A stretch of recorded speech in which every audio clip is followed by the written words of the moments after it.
It is considered the British Roswell, the UFO landing on Boxing Day 1980 in Rendlesham Forest, a wooded area north of Felixstowe on the North Sea coast of Suffolk. It is therefore only natural that Nick Pope, who was responsible for documenting UFO sightings at the British Ministry of Defence at the time, would take on the case. The co-authors are John Burroughs and Jim Penniston, who were the first to encounter the unidentified object. At the time, the two were stationed at a nearby military base as members of the US Air Force.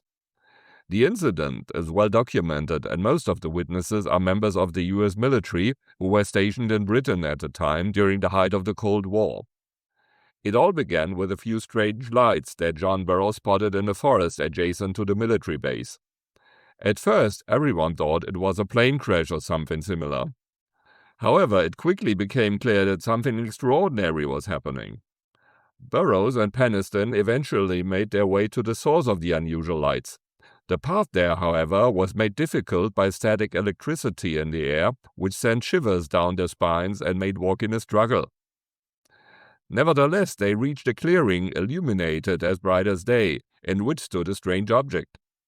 Penniston not only sketched the unknown symbols on that object's outer skin in his notebook, but he also took photographs, the whereabouts of which, however, remain unknown, and he even touched the object.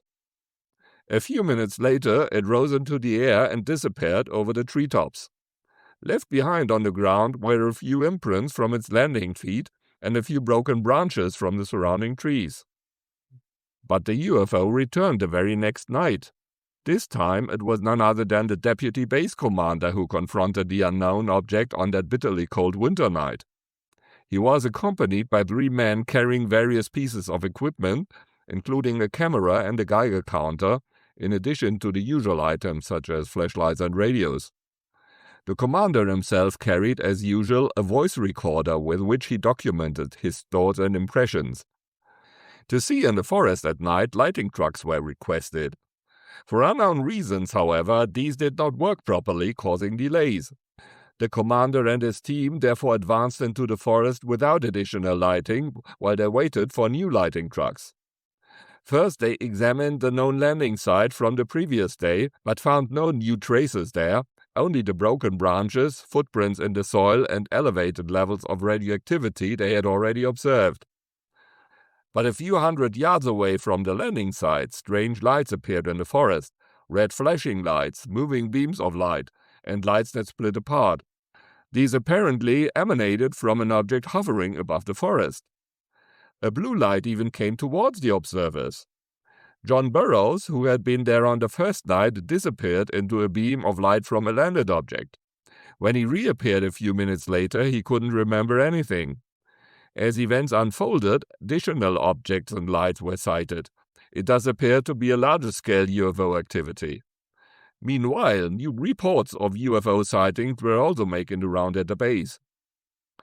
Most of the book deals with the cover-up that followed, as a result of which all photographs were either rendered unusable or disappeared, and numerous files and documents related to the events and even radar recordings suddenly could no longer be found or were confiscated by mysterious intelligence agency employees or whatever they were.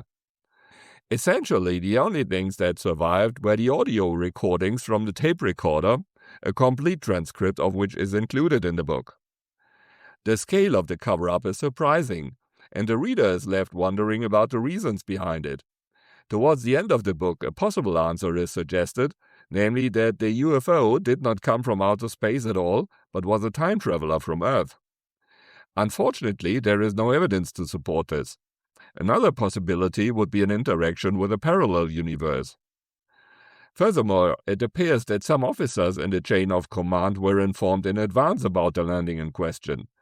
That would, of course, suggest a military test flight, which would then have had to be very complicated and extensive, involving multiple flying objects. The book also discusses the consequences of this UFO incident at length. In particular, it describes in detail the health consequences for the 2 main individuals involved, John Burroughs and Jim Penniston. Both were apparently exposed to elevated levels of radiation and have been struggling with severe health problems ever since. Strangely enough, their medical records from their time in the military are either missing or classified.